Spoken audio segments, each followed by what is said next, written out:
Përshëndetje të nderuar shikues, jemi sot në podcastin Okult, në podcastin e lirisë në gjuhën shqip, aty ku thuhen të vërtetat. Para se të fillojmë temën e sotme, ju kujtoj të bëni subscribe kanalit, jemi duke ecur mirë dhe të gjithë ata që bëjnë subscribe do t'ju vej ajo notifikimi, njoftimi dhe kur ata nuk janë të përqendruar në YouTube.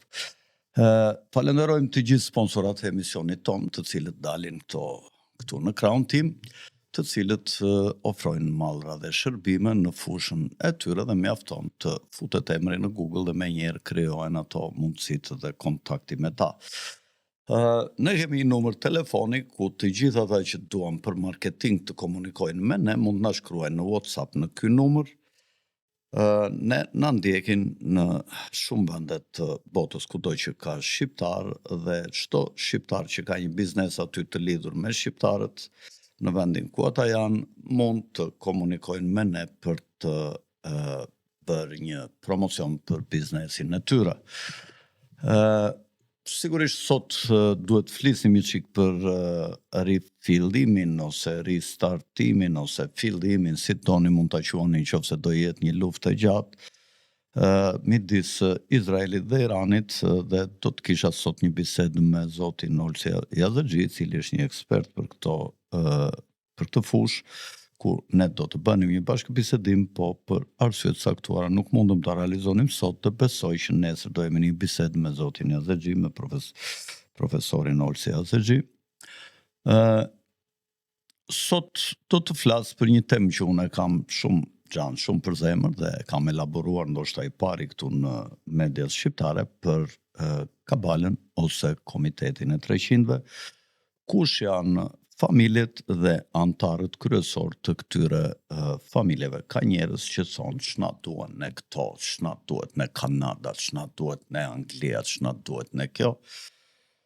Po këta janë ata që vibrojnë në frekuenca të ulta dhe nuk e kuptojnë që një vend i vogël si Shqipëria, apo si rajoni jonë, si Ballkani, apo edhe më gjerë, funksionojmë në paqe ose në luftë mbi bazën e orekseve të tyre, po sa më shumë që t'i njohim ne ata, ne njerëzit e thjeshtë, të cilët ata i përdorin, aq më të vështirë do ta kenë ata pasaj në lojën e shahut për të na mundur, dhe në qoftë se ne do t'i njohim mirë ata dhe qëllimet e tyre, sigurisht që do të jemi ne shumica fitus dhe ata umësit e lojës diabolike nëpërmjet së cilës ata duan të na sundojnë. Sigurisht kjo është një gjë e vështirë, sepse këtej nga shumica ka shumë dele që blegërin, por ne po përpiqemi t'i bëjmë ujshër, pra njerëz të lirë dhe të fuqishëm që nuk mund të manipulohen dhe t'i shkelin me këmbë. Mirë, vazhdojmë me disa mbiemra të shquar. Do ta fillojmë nga mbiemri R deri në mbiemrin Z, që fillon mbiemri, dhe do të flasim për antarët e këtyre familjeve të fuqishme. Sigurisht me R, familja më e fuqishme që fillon mbiemri është familja Rothschild ose Rothschild, siç i thonë në anglisht. Po e fillojmë me ata që filluan të vinin emrin e madh të dinastisë së tyre, që është Mayer Amschel Rothschild, i cili, ja ku e keni foton, ka lindur në vitin 1744 dhe ka vdekur në vitin 1812. Ky ishte ai që mori në dorë financat e perandorisë së shenjtë romake si gjuish ose si çifut, i oborit të kësaj perandorie i mori nga një paraardhës çifut tjetër që i kishte pasur më përpara dhe që ishte familja Oppenheimer, e cila sot kontrollon Afrikën. Rothschildët kontrollojnë Euroazinë, ndërsa Rockefellerët kontrollojnë Amerikën e Veriut. Perandoria e shenjtë romake u fundos nga Francis I pari i Austrisë, dhe ky i bëri Rothschildët të pasur përtej imagjinatës, pra 5 djemtë e Mayer Amschel Rothschildit, të cilët e zgjeruan pasurinë e familjes në të gjithë Evropën, duke e quajtur veten 5 shigjetat e bankave. Ti marrim me radhë. Ky shikoni është Mayer Amschel Rothschild dhe do vazhdojmë me Amschel Mayer Rothschild, i cili ka lindur në vitin 1773 dhe ka vdekur në vitin 1855. Pas i vdiqi ati, pra Mayer Rothschildi, Amscheli u bë kreu i bankës në Frankfurt, aty ku kam pasur vendlindjen të gjithë fëmijët e Mayer Amschel Rothschildi, të cilët jemi duke i përmendur. I pari pra është Amscheli, i cili qëndroi dhe hapi një bankë pikërisht në Frankfurt, ku është dhe sot qendra e emetimit të Eros, e cila është pronë e kësaj familje, po ndoshta dhe disa aksionerëve të tjerë më të vegjël. Amscheli mori një titull në fisnikëri në vitin 1817 dhe u bë baron ose Freiherr në vitin 1822, 7 vjet mbas luftës Waterloo, ku Napoleoni përfundimisht u internua në ishullin e Elbës. Ky e mori titullin e baronit nga Francis i pari i Austrisë, së bashku me 3 vëllezër të tjerë të tij. Vazhdojmë me Solomon Mayer Rothschild. Ky ka lindur në vitin 1774 dhe ka vdekur në vitin 1855. Ishte themeluesi i degës austriake të familjes Rothschild në Vjenë. Ky hapi një bankë pranë në Vjenë dhe themeloi SM von Rothschild në vitin 1822. Në drejtimin e këtij njeriu, Solomon von Rothschild, pasi mori titullin baron, banka vjeneze pati shumë sukses, duke luajtur një rol integral në zhvillimin e ekonomisë austriake. Vazhdojmë me djalin tjetër, regjia Nathan Mayer Rothschild, i cili ka lindur në vitin 1777 dhe ka vdekur në vitin 1836. Është fotoja tjetër e Nathanit, fotoja tjetër.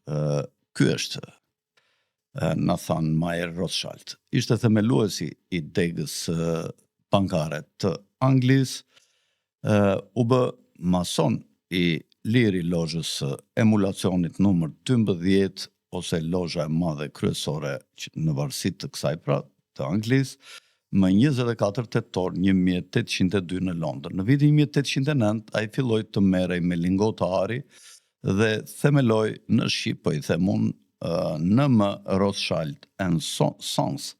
Gjatë luftrave napoleonike, ai financoi të 2 palët me vllajën e tij që kishte hapur degën në Francë, të kësaj familje, cilin do ta përmendim më vonë, dhe këta përfunduan duke e falimentuar bankën e Anglisë në vitin 1825.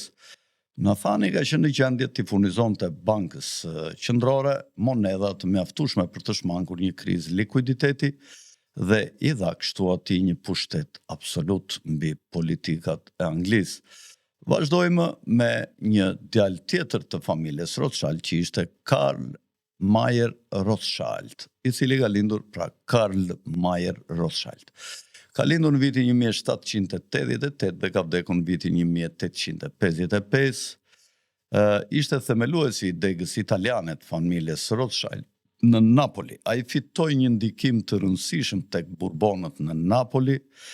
Klientët e bankës së Napolit përfshinin gjithashtu Vatikanin, dukët e Parmës dhe dukët e Toskanës. Kredit e Rothschild dhe përselin e shenjtë kanë qenë një ser kredish të mëdha financiare të rregulluara midis familjes Rothschild dhe selisë së shenjtë të kishës katolike në Rom.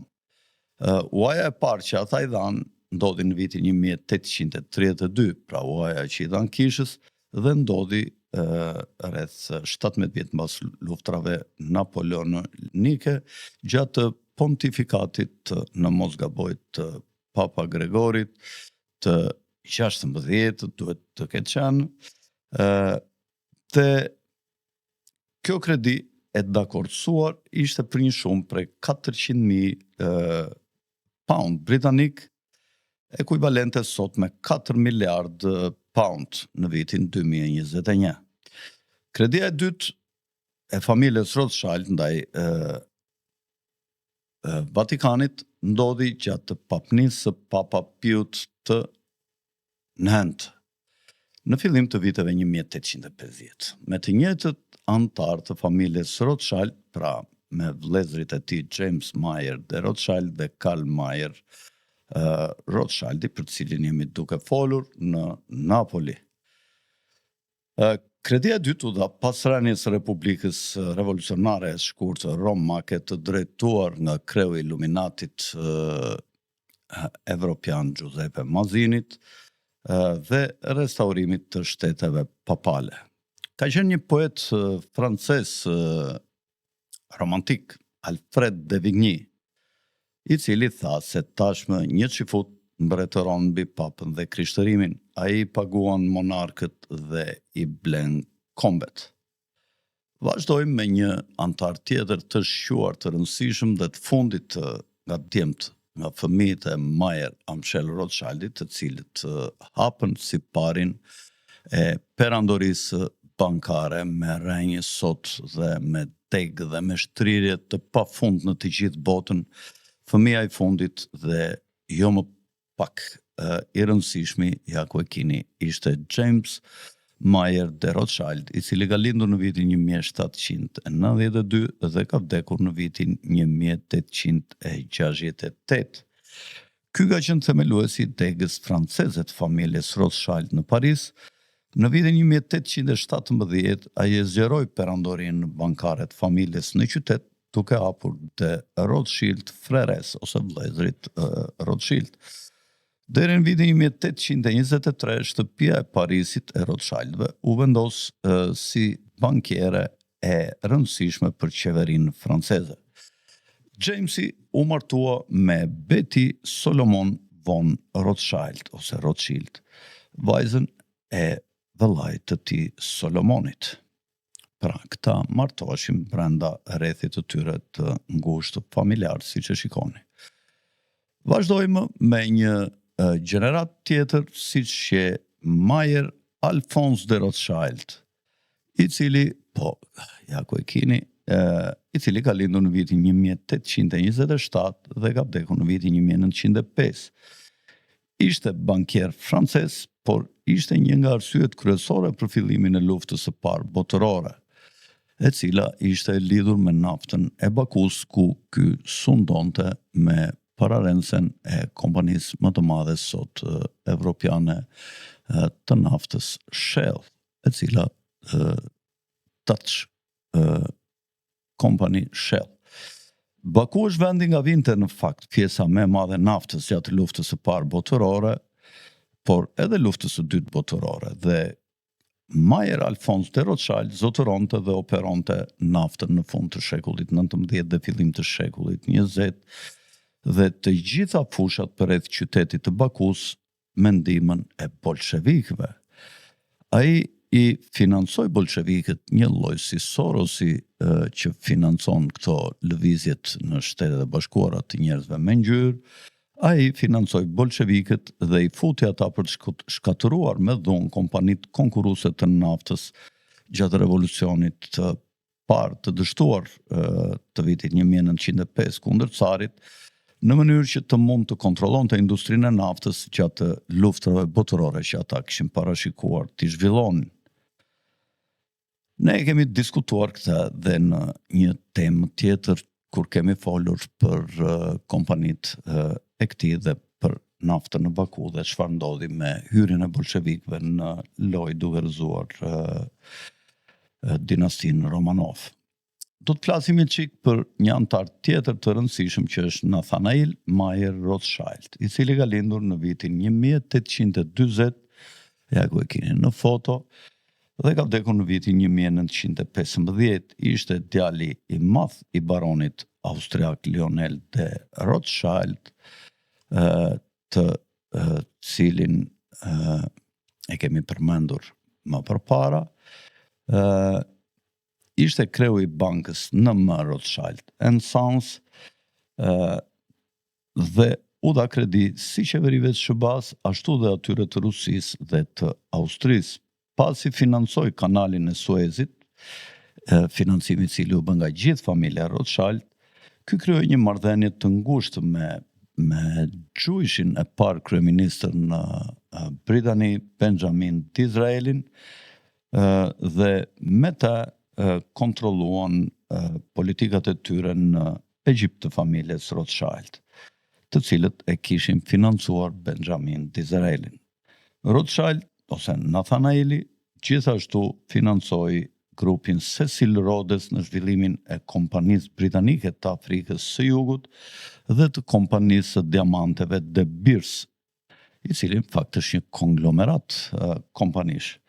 Më vonë, ky administroi pasurinë e Cecil Rhodesit pas vdekjes së tij në vitin 1902 dhe ndihmoi në krijimin e bursës Rhodes ose Rhodes Scholarship që quhet, e cila është një skem në Universitetin e Oxfordit për të kontrolluar deep state-in botëror, siç janë përpjekur t'ja u shpjegoj dhe një pjesë e madhe e njerëzve e din rëndësinë e këtyre gjërave për të cilat unë flas. Sigurisht këto janë emisione për ata që duan mish dhe jo për ata që duan biberon me qumësh që të pinë edhe të shkruajnë ç'na duhet ne Kanada, ç'na duhet ne Anglia. Po çfarë të duhet ty, o idiot, në qoftë se ti nuk e di se çfarë ndodh në qendër të ciklonit.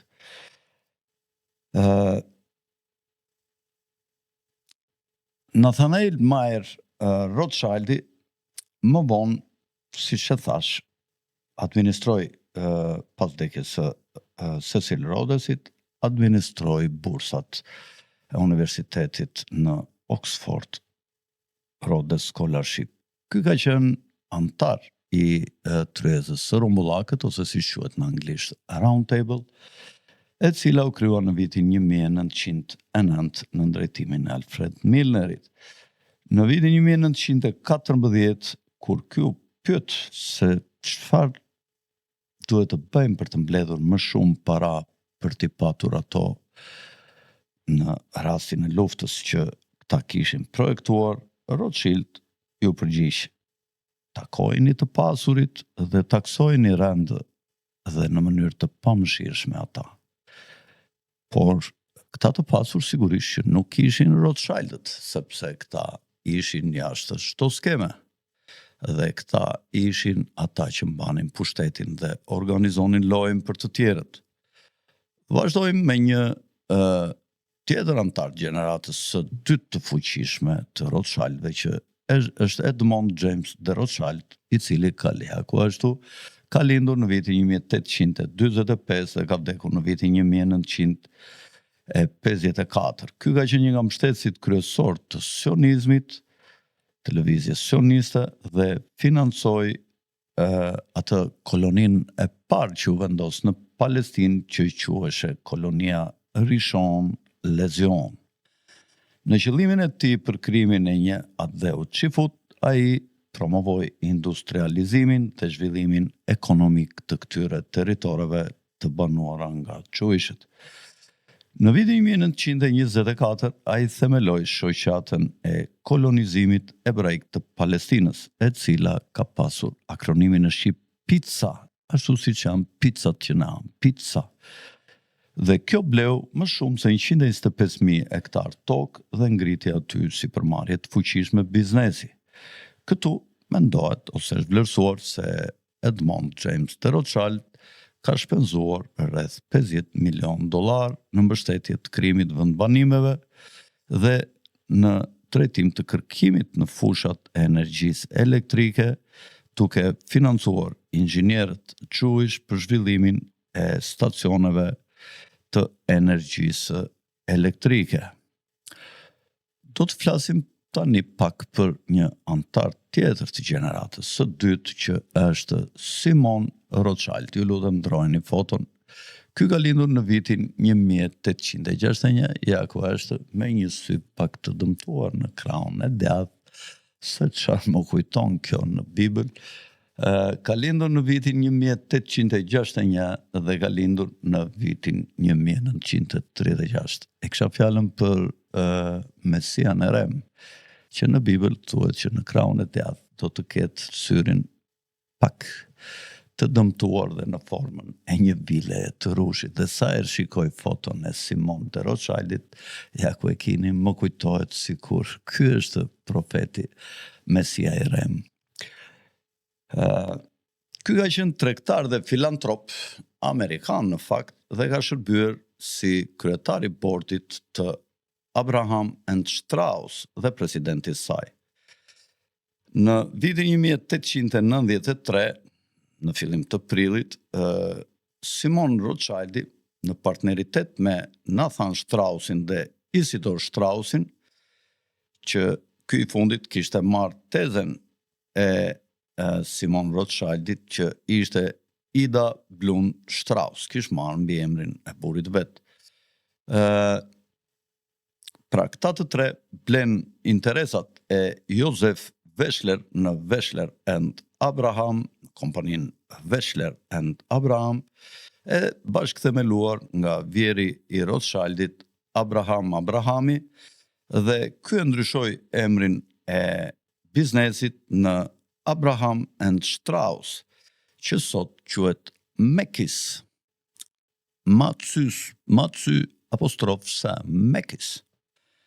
Ky ka shërbyer si president i shoqërisë arsimore Jewish në Shtetet e Bashkuara nga viti 1903 dhe në vitin 1908, ka qenë i përmendur si filantrop, por gjithmonë këta filantropin e kanë bërë duke dhe një të marrin shtat.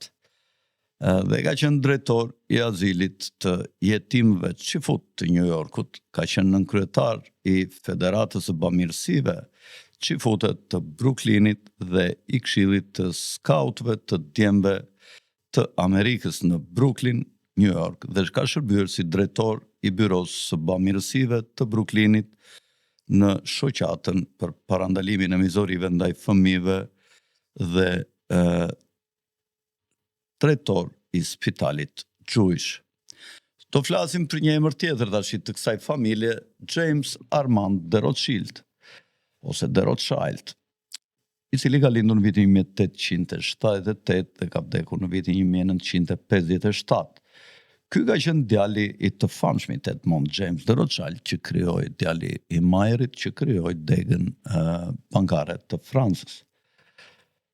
Babai i James Wolfenson punoi në fakt për James Armand de Rothschild dhe emëroi të birin me ndihmën dhe me mbështetjen e James Armand de Rothschild. James Wolfenson ka qenë një njeri i shquar qoftë në biznesin privat të Shtetet e Bashkuara, ashtu dhe në fusha të tjera.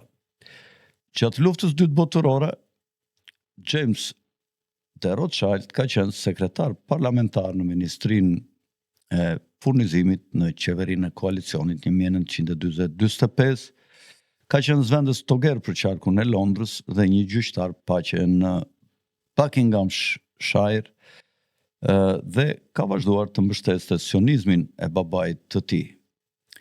Kauzë për të cilën ai dhuroi 6 milion pound për ndërtimin e Knesetit ose ndërtesës së parlamentit të Izraelit në Jeruzalem, e cila u përfundua në vitin 1966. Do të flasim një çik për një njeri tjetër të rëndësishëm që është Walter Rothschild. Ky ka qenë, ja ku e keni, është një sionist i rëndësishëm, aktiv dhe mik i ngushtë i Chaim Weizmannit. Punoi për të formuluar draftin e deklaratës për një atë hebre në Palestinë. Weizmann dhe ky Arthur s'pam kujtohet mbi emri, kanë qenë themeluesit e Kongresit Jewish në fillim rreth viteve 1890 për të krijuar ëndrrën e shtetit të tyre Jewish ose sionist, shtetin e Izraelit. Në datën 2 nëntor 1917, Walter Rothschild mori një letër nga sekretari i jashtëm britanik Arthur Balfour, i cili ja drejtoi këtë letër familjes Rothschild në Londër në adresën 148 Piccadilly. Në letër, qeveria britanike deklaronte mbështetjen e saj për krijimin në Palestinë të një shtëpie kombëtare për popullin çifut. Letra u bë është e njohur edhe sot shumë e rëndësishme si deklarata Balfour, e cila në fakt nuk është gjë tjetër veç se një kombinim i interesave të familjes mbretërore britanike për sundim botëror dhe i familjes financiare kryesore të botës Rothschild për krijimin edhe prej tyre të një shteti personal sionist, dhe këto të dyja u mendua që do të ishin dy kokat e shqiponjës që do të luanin më pas politikën botërore. Viktor Rothschild është një antar tjetër i familjes i gjeneratës së tretë, i cili ka lindur në vitin 1910 dhe ka vdekur në vitin 1990.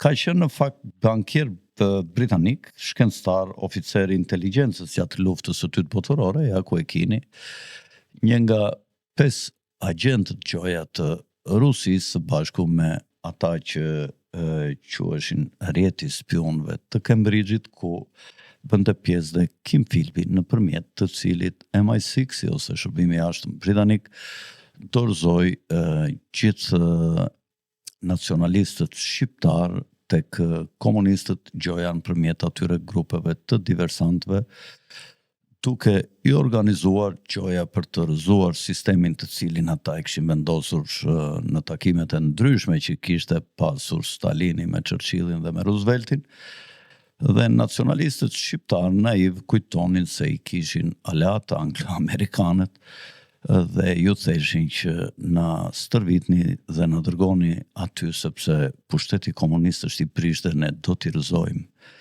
Dhe nga ana tjetër këta nëpërmjet majës së spionazhit që bashkëpunonte ndërmjet dy botëve të perdes së ekurt, Rusi, Britani ose Anglo-Amerikan, ishte ky person që shikoni në figurë Viktor Rothschild. Sigurisht një pjesë e bashkëpunëtorëve të tij për t'u justifikuar dyshimet e mëdha që kishte në lidhje me tradhtitë e mëdha të supozuara nga njerëzit, ju os faj dhe u akuzuan disa njerëz si i mirënjohuri ose të mirënjohurit Guy Burgess, Anthony Blunt dhe Kim Philby, që konsideroheshin si agentët që kishin bashkëpunuar me vendet komuniste, duke u dhënë informacione të rëndësishme nga veprimtaritë subversive gjoja që organizonte MI6 dhe CIA kundër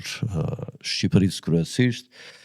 Ky ka qenë drejtues i lartë më vonë i Royal Dutch Shell, i kompanisë së madhe të naftës, por edhe i NM Rothschild & Sons dhe një këshilltar i dy kryeministrave si Edward Heath, ashtu dhe i Margaret Thatcherit në qeveritë e Mbretërisë së Bashkuar.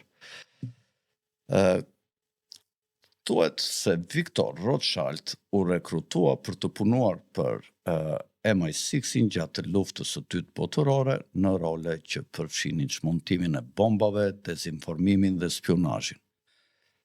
Ai ishte kreu i stafit të rishikimit qendror të politikave nga viti 71 dhe në vitin 74 dhe është i njohur gjërësisht si ky institucion si një think tank shumë i rëndësishëm dhe kishte një staf që u lumtoi politikat e posaçme për qeverinë britanike, pra urdhëronte qeverinë britanike se si duhet të vepronte. Do të flasim edhe për një figurë që është grua dhe që mendojmë që tjetë e fundit nga familja Rothschild, megjithëse ata kanë një numër të jashtëzakonshëm njerëzish që japin kontribute në interes të familjes së tyre dhe të politikave kryesore që formësojnë botën epokë mbas epoke.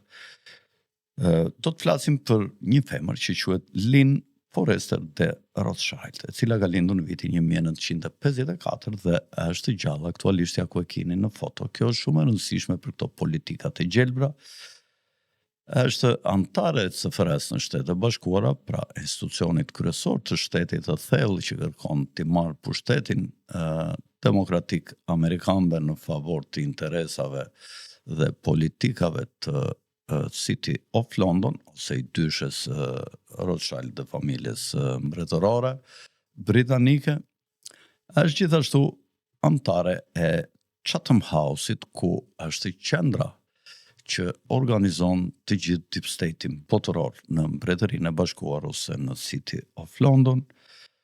Është antare e Institutit për Studime Strategjike në Mbretërinë e Bashkuar, është antare e Këshillit Ndërkombëtar Këshillimor të Shtëpisë së Azisë në Mbretërinë e Bashkuar, përsëri antare e shoqatës së politikës së jashtme në SBA, ka lidhje me familjen Clinton, Epstein, ka lidhje me Wall Streetin, me papën nëpërmjet programit Kapitalizmi i Gjithëpërfshirës. Burri saj i tretë është Sir Evelyn de Rothschild, një nga gjaku i saj, siç martohen këta brenda fisit, të cilin ajo e prezantoi para Henry Kissingerit kur u lidh me ta në konferencën e klubit Bilderberg në vitin 1998 në Skoci. Mirë, do të flasim tashi për një familje tjetër që është familja Schiff. Është një familje, vazhdoj regjia me fotot e tjera, është një familje shumë e rëndësishme. Do të vazhdojmë një çik me të parin e familjes Schiff. Jo, ky është, do ta japim çik më vonë, ky është njëri shumë i rëndësishëm në historinë botërore. Do ta shpjegojmë, quhet Jacob Schiff ky, por në fillim do fillojmë me një gjyshin e këtij që quheshe Tevele Schiff dhe ka vdekur në vitin 1791. Ka qenë rabini kryesor i Britanisë së Madhe dhe rabini i sinagogës së Madhe të Londrës nga viti 1765 deri në vdekjen e tij më 1791. Rabini Tevele Schiff ishte dishepull i rabinit Jacob Joshua Falk, i cili është autori komentit klasik mbi Talmudin që quhet Pene Joshua. Ishte bashkëkohës i rabinit Yechezkel Landau, i cili ishte kryerabini i Pragës dhe autori i Noda Bhuda, i cili është një pamflet shumë i rëndësishëm për historinë e librave të shenjtë feta Çifut.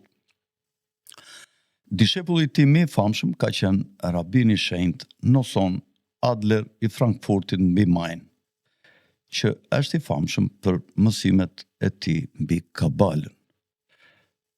Moses Schiff ka qenë babai i Jacob Schiffit që kemi këtu në foto dhe ka jetuar në Frankfurt dhe ishte ndërmjetës i familjes Rothschild. Madje ka ndarë një banesë ku banonin një vilë me familjen Rothschild. Familja e Moses Schiffit përbëhej nga rabin ebrej ashkenaz të shquar, origjina e cilëve mund të gjurmohet deri në vitin 1370. Djali i tij pra ishte ky shikoni në foto, Jacob Schiff, i cili është shumë i rëndësishëm në politikat e sotme. Jacob Schiff ka lindur në vitin 1847 dhe ka vdekur në vitin 1920 kur krijoi Council on Foreign Relations. Ai u zhvendos në Shtetet e Bashkuara nga Frankfurti, i dërguar me mision nga familja Rothschild në vitin 1865, pra në moshën 18 vjeçare, u rikthye për pak vite në Frankfurt dhe përsëri erdhi në Shtetet e Bashkuara pasi mori disa leksione nga familja Rothschild se si familja Rothschild do të kontrollonte bankingun në Shtetet e Bashkuara. Dhe është ky njeri që ka marrë pjesë në shumë ngjarje të rëndësishme financiare në Shtetet e Bashkuara që kulmuan me krijimin e sistemit të rezervës federale, i cili është një sistem që krijon paran nga hiçi në pronësi të këtyre pasi kjo para, kjo burim energjie ligjërohet duke u kthyer në mish dhe në muskuj në ekonominë e mallrave dhe shërbimeve. Jacob Schiff është financuesi kryesor i madh i bolshevikëve para luftës së parë botërore dhe ky pasaj me disa familje të tjera gjuhësh, siç janë familjet Ariman, kontrolluan ekonomitë degët kryesore të ekonomisë bolshevikëve. Rockefelleri në prag të vdekjes së tij i kërkoi mandatin për të qeverisur bankingun në Shtetet Bashkuara, por ky tha jo, tha do krijoj një këshill tha që do drejtoj, sepse kjo është një punë e vështirë që asnjë njeri vetëm nuk mund ta drejtojë, dhe krijoi CFR, Council on Foreign Relations, në bashkëpunim me City of London. Pra ky është një themelues i Deep State-it në Shtetet e Bashkuara, por njëkohësisht ky ka krijuar tatimin ose taksën mbi të ardhurat personale që deri në atë kohë nuk ekzistonte. Ky është piku, këtë gjë duke ju marrë njerëzve 1% mbi të ardhurat e tyre në një mënyrë të çuditshme, ku ti i merr një sasi lekësh tjetrit dhe i thua do paguash taksën mbi këto që ke marrë, që ke fituar, që ke punuar. Duke pasuruar vazhdimisht financuesit dhe bankierët ndërkombëtar. Do të flasim një çikë për këtë familje, për një antar tjetër që është, ja ku e keni në foto, ky quhet Mortimer Loeb Schiff dhe është djali Jacob Schiffit dhe ka qenë president i 5 i Boy Scoutsve të Amerikës, ka vdekur në vitin 1931 dhe ka lindur në vitin 1877. Ky ka marrë drejtimin e bankës ndërkombëtare Cohen and Loeb and Company. Pasi vdiqi ati, u shfaq në kopertinën e revistës Time në vitin 1927, kur ai ishte duke qëndruar gjatë një ndeshje basketbolli. Një antare tjetër e familjes Schiff është Dorothy Schiff, që e kemi përzgjedhur ne nga studimet tona dhe që ka lindur në vitin 1903 dhe ka vdekur në vitin 1989, ka qenë pronare dhe botuese e gazetës New York Post për 40 vjet përpara se ata t'ia shiste Rupert Murdochut për një shumë që thuhet se ka qenë $31 milion, ose barabartë sot me $148 milion në vitin 2021, dhe kjo është shitur në vitin 1976. Kjo u tërhoq papritur në mbështetjen për familjen Harriman në vitin 58, dhe kjo u publikuar në numrin e fundit të New York Postit një ditë para zgjedhjeve dhe e ndryshoi votën në zgjedhjet për Nelson Rockefellerin dhe e ndihmoi atë të niste karrierën e tij politike. Ja ku e keni këtu në foto me gazetën e saj New York Post. Do të flasim një çik për Adam Schiffin. Ju e njihni, Adam Schiffin është ai që e ka thirrur Trumpin, ja ku e keni, e ka thirrur disa herë gjatë mandatit tij të parë në Kongresin Amerikan, ku ky ka bërë ato impeachmentet për demokratët dhe i ka drejtuar kundër presidentit Trump i parë, por dhe tash është shumë aktiv kundër presidentit Trump. Ky ka lindur në vitin 1960 dhe është nipi Jacob Schiffit, është kryetari Komitetit të Inteligjencës së Dhomës së Përfaqësuesve të Shtetet Bashkuara, ka qenë antar i Dhomës së Përfaqësuesve të SBA-s për demokratët, është përfaqësues i Kalifornisë nga viti 2001 dhe ka elektorat në zonën e Los Angelesit. Thuhet se ka lidhje të thella me hotelin Standard në Los Angeles dhe është shumë i dashur ndaj pedofilëve.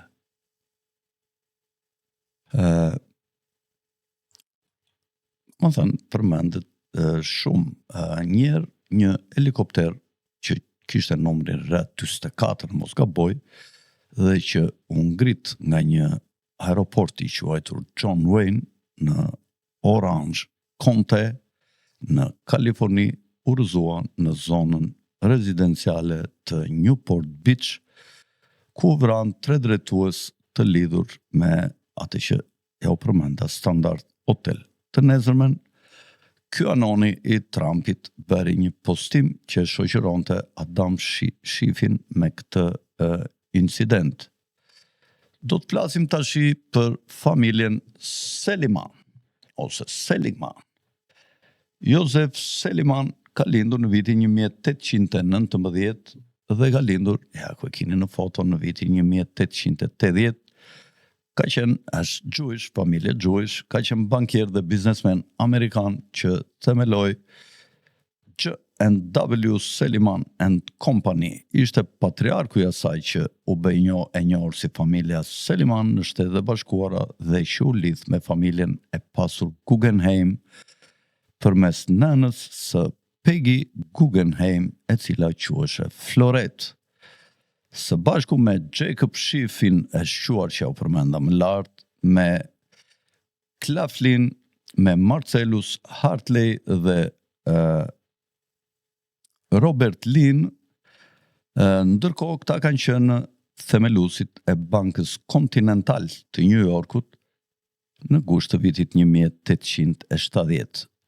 J&W Seliman and Company, po i themi në shqip, garantuan letrat me vlerë të një sër kompanish duke marrë pjesë në emetimet e aksioneve dhe obligacioneve në ndërtimin e kurudhave në Shtetet e Bashkuara dhe industrinë e çelikut dhe të telit, si dhe bën investime në Rusi, Peru, në financuan formimin e kompanisë Standard Oil të Rockefellerëve, financuan ndërtimin e anijeve të Shtetet e Bashkuara, urave, prodhimit të biçikletave, në miniera dhe në një sër industrish të tjera duke financuar zhvillimin e këtyre degëve. Më vonë në vitin 1876, familja Seliman bashkoi forcat me familjen Vanderbilt dhe krijuan shërbime të ndryshme, morën patronazh shërbime publike në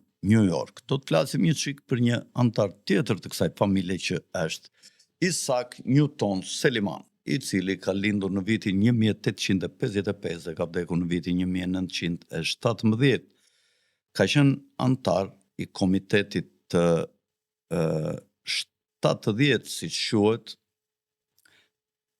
dhe u përpoq në kohë të ndryshme të reformonte qeverisjen bashkiake të New Yorkut. Ka qenë administrator i tempullit Emanuel dhe të azilit të jetimëve Çifut, si dhe ka ndihmuar me bamirësi në organizatën e bashkuar Çifute dhe ka qenë antar i shoqërisë së kulturës etike.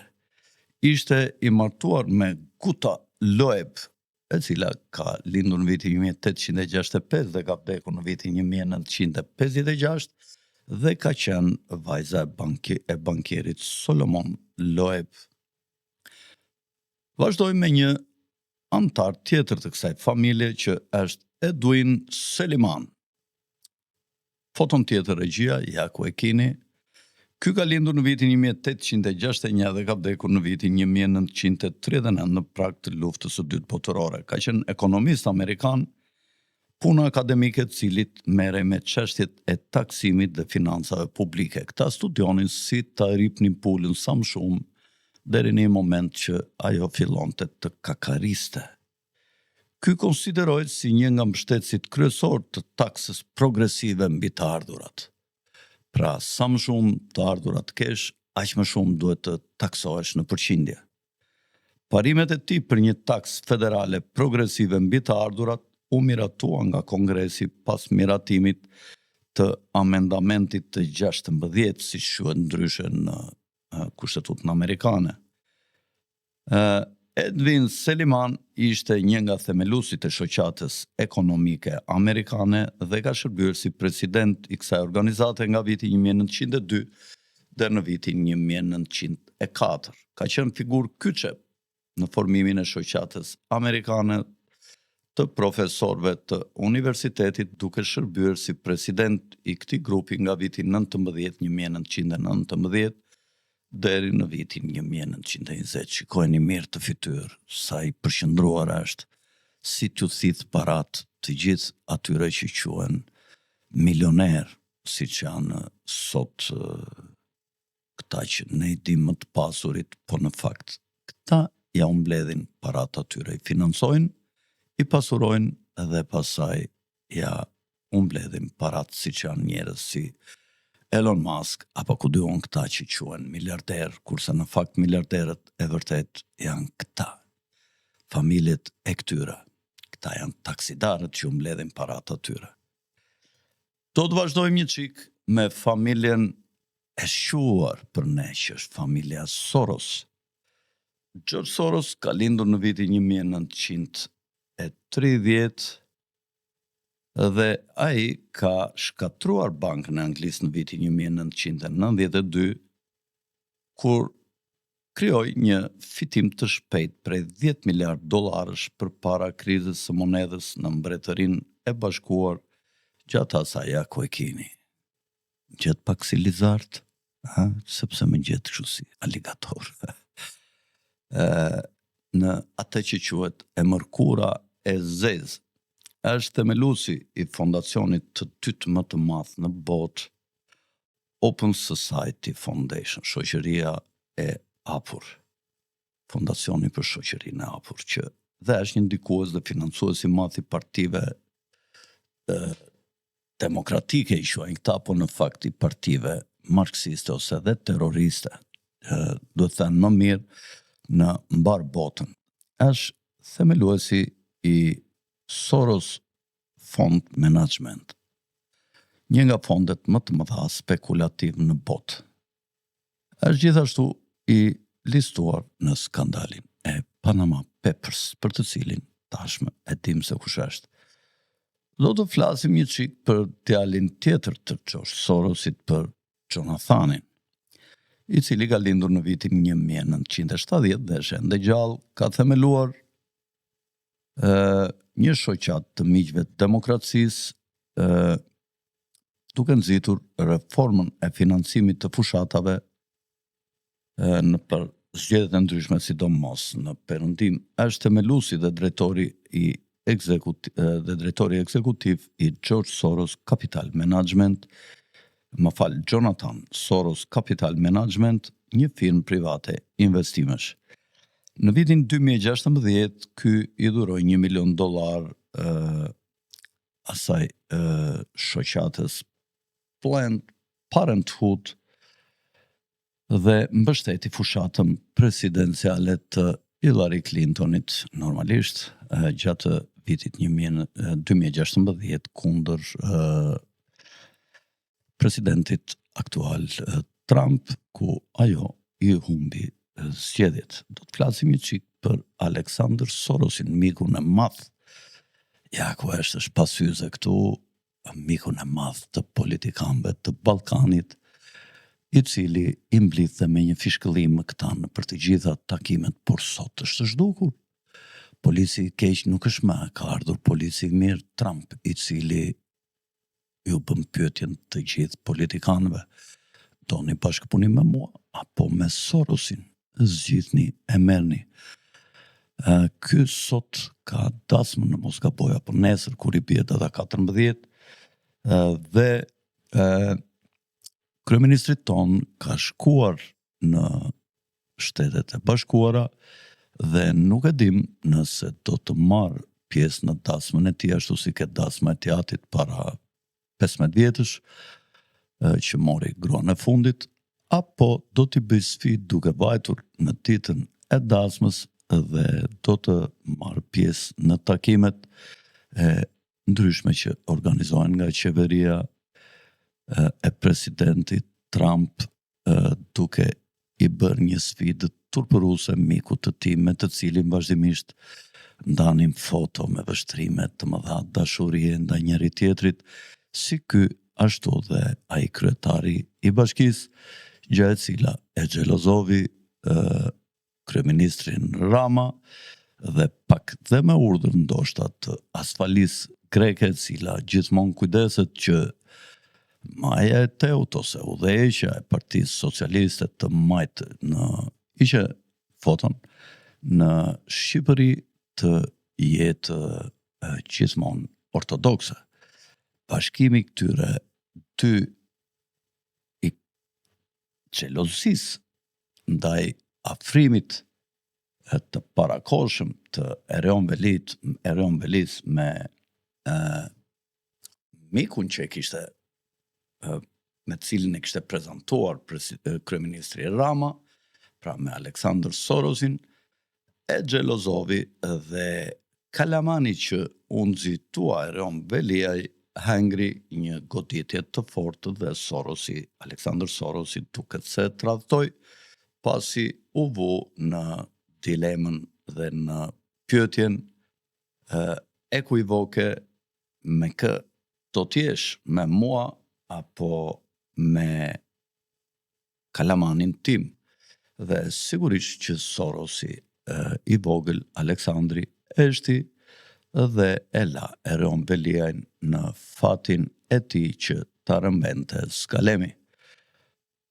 Vazhdojmë me Aleksandr Sorosin dhe njerë foton regjia i cili ka lindur në vitin 1985 dhe është 40 vjeç, është vendes kryetari i shoqërisë Sapur të Fondacionit Soros dhe një nga udhëheqësit e rinj global të Forumit Ekonomik Botëror të Klaus Schwabit, që është nga viti 2018. Në vitin 2012 ai ka themeluar Fondacionin Aleksandr Soros, që së bashku me Fondacionin Ford kam financuar studimin e parë statistikor kombëtar mbi ata që punojnë në shtëpi nëpërmjet internetit dhe kompjuterave. Është në bordin e drejtorëve të Band the Ark, që u formua nga Bashkimi i Aleancës Progresive Çifute dhe i fondeve Çifute për drejtësi në vitin 2013. Mirë, vazhdojmë me familjen Stillman. Edhe kjo një familje gjujshe, Çifute. Ky shikoni ju këtu është James Stillman, i cili ka lindur në vitin 1850 dhe ka vdekur në vitin 1918. Ky ka qenë kryetari bordit drejtorëve të Bankës Kombëtare të Qytetit dhe krijoi aleanca me familjen Rockefeller, me kompanitë e tij Standard Oil dhe me banka të tilla quajsh si Kahn, Loeb and Company, për të hedhur themelet që e bën atë me sa duket bankën më të madhe në hemisferën perëndimore.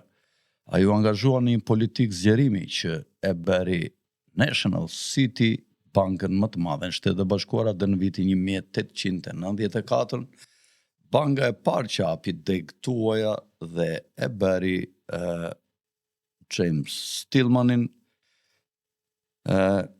një lider në këmbimin valutor që në atë kohë nuk ishte një gjë e lehtë, së bashku me Edward Henry Harriman ose Edward Harrimanin, me Jacob Schiffin dhe William Rockefeller, ai kontrollonte ekurudat më të rëndësishme të Teksasit. Do vazhdojmë një çik me Sarah Elizabeth Stillman, e cila ka vdekur në vitin 1935, po ka qenë shumë e rëndësishme. Ka lindur në vitin 1872 dhe është martuar me William Rockefeller, William Goodsell Rockefeller, i cili ka vdekur në vitin 1922 dhe ka qenë djali i drejtorit të Standard Oil, William Rockefeller.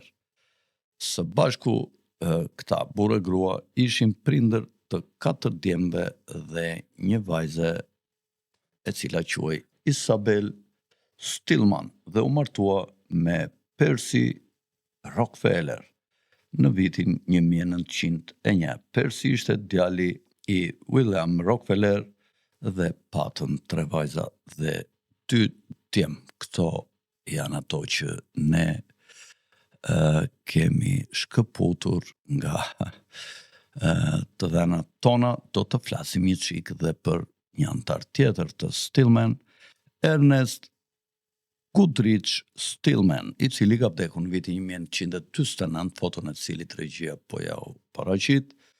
Ka lindur në vitin 1884 dhe ky është martuar me Mildred Margaret Whitney, e cila ka vdekur në vitin 1950 nga familja tjetër e shuar që fute Whitney.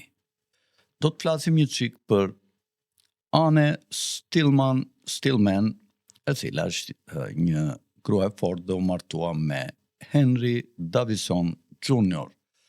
Djalin e Henry Davison ose Henry Pomeroy Davison, i cili ka qenë partner i lartë me JP Morgan and Company, dhe në vitin 1910 ky ishte pjesëmarrës në takimin sekret në Jekyll Island në Georgia të Shtetet Bashkuara, ku hodhën themelet për krijimin e bankës më të fuqishme në botë, FED, ose Rezerva Federale, në vitin 1913.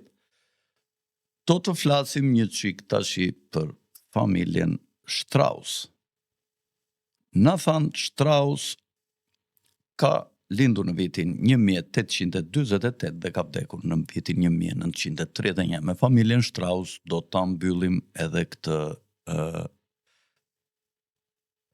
ose për shkak të kohës, po e lëm vazhdimin me familjet e tjera që kemi përzgjedhur ne, nga familja Strauss deri në familjet e tjera sipas rendit alfabetik që u përmenda që në krye të erës. Do të vazhdojmë që të mos bëhemi monoton dhe të mërzitshëm, dhe sigurisht unë e di që shumë nga ata që duan bibironke me qumësht nuk do t'i dëgjojnë këto sepse duan të dinë kë ka vrar ky në Elbasan, kë ka vrar ai Taloçela, nde kë intrig ka bërë, ku e bëri shurën tje kryeministri, ku dhe gjëra pa bukë, kurse këto janë për ata që kanë dhem të forta dhe duan mish dhe duan të dinë nga rrjedh kjo lloj historie botërore dhe në ditët e sotme, kush janë familjet kryesore, pse i kanë bërë ata, i kanë krijuar të gjitha këto ngjarje dhe mbi të gjitha çfarë kanë ndërmend të krijojnë. Nëse këto që ne shikojmë sot janë të krijuara nga Zoti në tabellën e madhe të shenjave dhe simboleve të historisë, cilat ne nuk mund t'i kuptojmë dot, apo këto ja kanë marrë Zotit nga dora një grup familjesh të vogël, të cilët nëpërmjet ligjit shkak pasoj ose nëpërmjet ligjit hegelian që këta krijojnë një problem, krijojnë dhe një reagim. Pra, polici keq që krijon problemin, polici mirë që përpiqet ta kundërshtoj policin e keq, krijojnë konflikt mes tyre të dyve. Konflikti është i balancuar dhe zgjat pafund nëse nuk ndërhyjnë djalli duke buzëqeshur. Sot ne jemi këtu që ta pushojmë luftën. Ne jemi këtu që t'ju nxjerrim nga ky siklet i madh ku ju keni hyrë, por ne kemi ca kushte. Dhe këto kushte janë disa kushte që çojnë gjithnjë më shumë në pasurimin e këtyre dhe varfërimin e të tjerëve, në rritjen e kontrollit të këtyre që gjithnjë më shumë pasurohen ndaj të tjerëve që këta i konsiderojnë si dele, dhe shpeshherë këto dele duke u bërë shumë mund të hapin problem dhe këta nuk kanë shumë çoben për t'i ruajtur, edhe si rrugë zgjidhje zgjedhin luftën, urinë, vaksinat dhe përpiqen t'i rallojnë gjithnjë e më shumë. Kjo rivendosje e madhe që ka filluar tashi nuk është e para që ka krijuar pra me pandeminë e vitit 1919-1920 e deri më sot, dhe kjo ka ndodhur dhe herë të tjera dhe vazhdimisht delet që nuk duan të dëgjojnë që thonë ç'na duhen ne Kanada, ç'na duhet ne Kanada, ç'na duhet ne Britania, këto dele janë të destinuara të zhduken, kurse ata që e kuptojnë lojën përpiqen dhe reagojnë pavarësisht se nuk janë në brezin e këtyre të sigurt, po janë disa që përpiqen të dalin nga tufa dhe nga rjeta dhe të shpëtojnë. Nga unë, Alfred Sako, para se të largohemi, ju rikujtoj, ngriheni dorën në gishtin e Sizifit, me malin e Sizifit të sipër, ngriheni dhe pap një subscribe, se është pa para. Nga unë, Alfred Sako, natën e mirë dhe miru pafshim.